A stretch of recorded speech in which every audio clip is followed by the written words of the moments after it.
शंकराचार्य विवाद को लेकर उत्तर प्रदेश के मुख्यमंत्री योगी आदित्यनाथ ने पहली बार अपनी चुप्पी तोड़ी।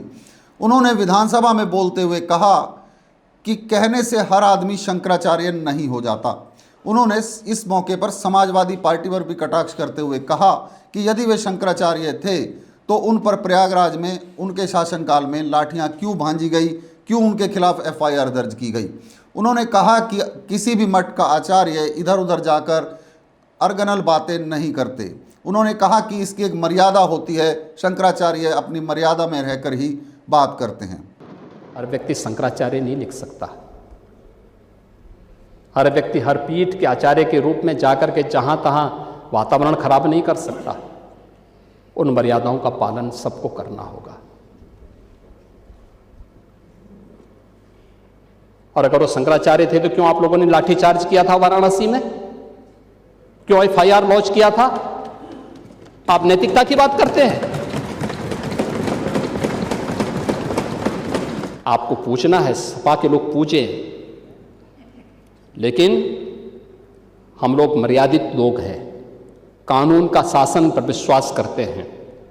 कानून का शासन पालन करना भी जानते हैं, पालन करवाना भी जानते हैं। दोनों चीजों को एक साथ लागू करवाना जानते हैं।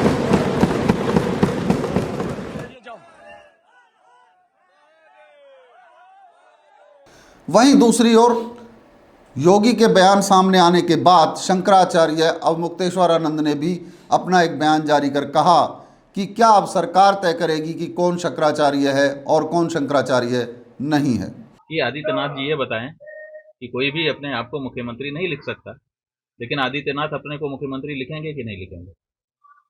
माता प्रसाद जी अपने को नेता प्रतिपक्ष लिखेंगे कि नहीं लिखेंगे? लिखेंगे ना। तो कोई भी नहीं लिख सकता, एकदम सही है।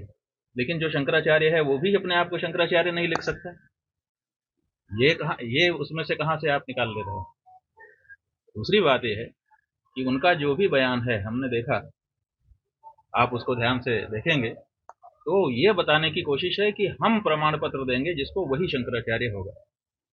और ऐसी तो कोई अपने यहाँ न तो विधि व्यवस्था है, न तो ऐसी कोई परंपरा है कि कोई प्रदेश का मुख्यमंत्री जिसको कह दे कि वही शंकराचार्य है, वही शंकराचार्य होगा। तो ये बहुत आपत्तिजनक बात है।